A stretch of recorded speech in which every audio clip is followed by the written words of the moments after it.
আসসালামু আলাইকুম। সুপ্রিয় শিক্ষার্থী, সবাই কেমন আছো? সবাইকে আরো নতুন একটি ভিডিওতে স্বাগত জানাচ্ছি। আজকের ভিডিওতে আমরা হিসাব বিজ্ঞান প্রথম পত্রের নবম দশম শ্রেণী এবং এসএসসি পরীক্ষার্থী উভয়ের জন্য নবদান বই থেকে যে অঙ্কটা প্রায় সময় আসে, আমরা সেই অঙ্কটা সমাধান করব। চলো আমরা কথা না বলে সরাসরি কাজে চলে যাই। আমি এখানে একটি প্রশ্ন আগে লিখে রেখেছি। এটি সিলেট বোর্ড 2023 সালে একটি আসা প্রশ্ন। এখানে আমরা যা যা শিখবো, ক নম্বরে আমরা শিখবো নগদ বার্তার পরিমাণ নির্ণয় করতে বলছে, খ নম্বরে আমরা শিখবো নগদ প্রাপ্তি জাবেদা, আর গ নম্বরে আমরা শিখবো নগদ প্রদান জাবেদা। চলো আমরা সরাসরি আমাদের আলোচনায় চলে যাই।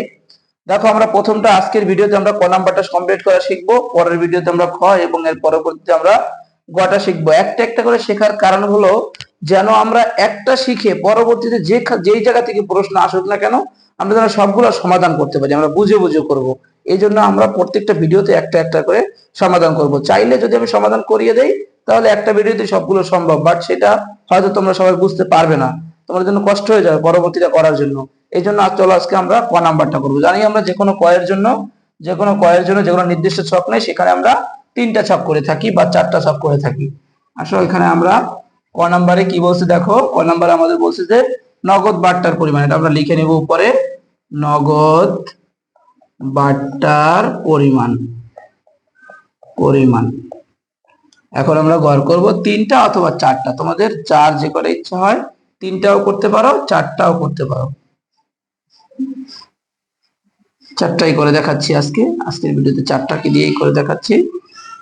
দেখো, এটা হলো গিয়ে তারিখ, এটা হলো বিবরণ, এখানে থাকবে 2টি টাকার ঘর, টাকা টাকা। আমি বলি যে সকল অঙ্কের নির্দিষ্ট ছক নেই, জাবেদার নির্দিষ্ট ছক আছে, নগদ প্রাপ্তির ছক আছে, নগদ প্রদানের ছক আছে, খতিয়ানের ছক আছে, যেগুলোর ছক নাই সেগুলো তোমরা এরকম 4টা করে ঘর করবে, তারিখ, বিবরণ, টাকা টাকা। এই ঘরটা আমরা রাফ করব, এই ঘরটা আমাদের ফাইনাল রেজাল্টটা বের হবে সেই জন্য। আচ্ছা, এখন দেখো তাহলে আমরা কত সালে, 2022 সাল, এতটুকু লিখে দেন আমরা প্রশ্নে চলে যাব।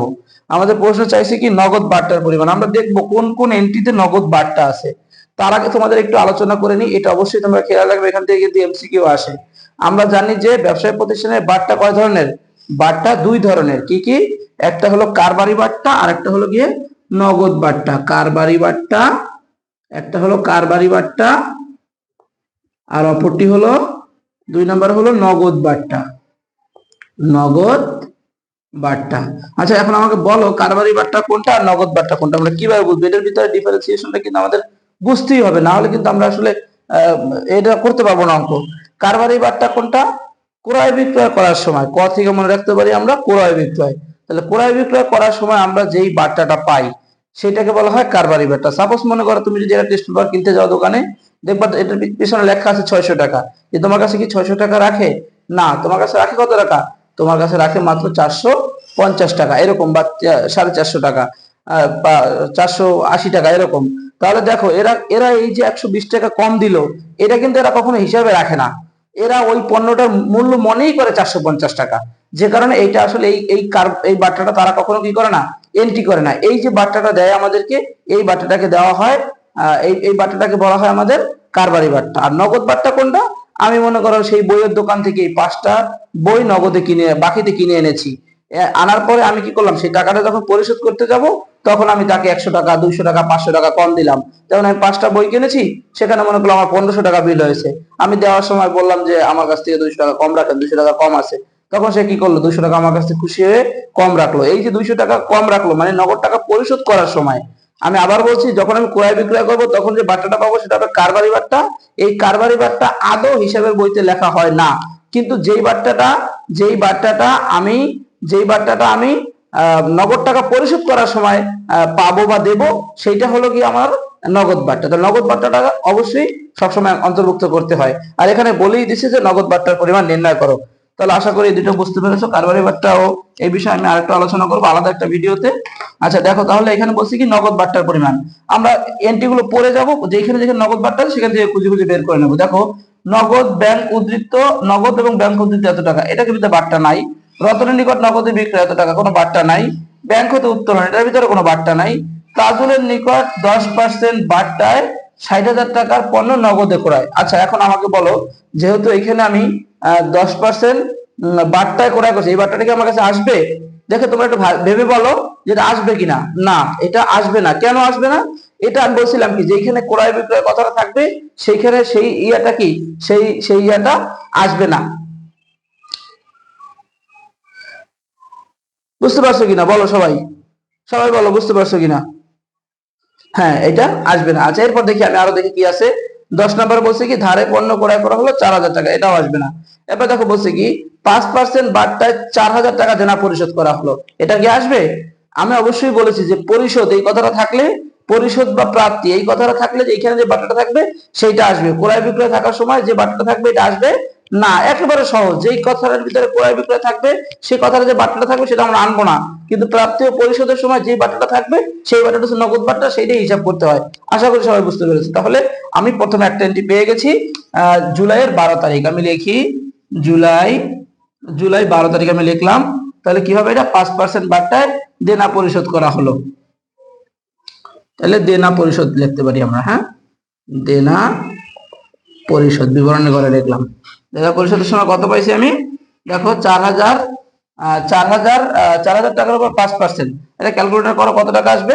4000 টাকার উপর 5%, 4 × 20, হ্যাঁ 200 টাকা আসবে। 4 × 20 তোমরা ক্যালকুলেটর করে ফেলবে। হ্যাঁ, তাহলে 4500, 4000 ইন্টু 5%, এটা ক্যালকুলেটর তোমরা করে ফেলবে, দেখবা যে এখানে 200 টাকা আসছে। আচ্ছা, এরপরে আমাদের জুলাইয়ের 12 তারিখ গেল।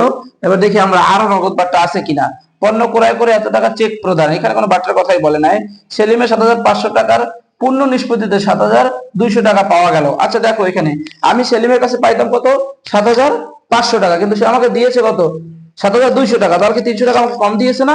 এই যে কম দিলাম, বলছিলাম কি যে প্রাপ্তি ও প্রদানের সময় যে কম দেওয়া হয় সেটাকে বলা হয় নগদ বাট্টা। তাহলে যেহেতু আমাকে 200 টাকা কম, 300 টাকা কম দিয়েছে, তাহলে এই 300 টাকা হলো আমার কাছে নগদ বাট্টা। তাহলে এখন লিখি কি সেলিম হিসাব। হ্যাঁ, এটা হলো গিয়ে কয় তারিখে, এটা হলো গিয়ে 20 তারিখে। 20 তারিখে সেলিম হিসাব। সেলিম হিসাব লিখে এখানে আমি করবো কি 7500 থেকে বিয়োগ দিয়ে দেখাই দেবো 7200 টাকা আমি পেয়েছি। তাহলে বাট্টা দিয়েছি কয় টাকা, 300 টাকা। তাহলে এখন আর মনে হয় আমাদের নাই। তারপর একটু দেখি, বেতন পরিশোধ করা হলো নগদ এত, চেকে এত, এটার ভিতরে বাট্টা নাই। উপহার প্রাপ্তি এত টাকা, এটার ভিতরে বাট্টা নাই। তাহলে 3 আর 2 500 টাকা। এই হলো কি আমাদের এই প্রশ্নের উত্তর। আশা করি তোমরা বুঝতে পেরেছো।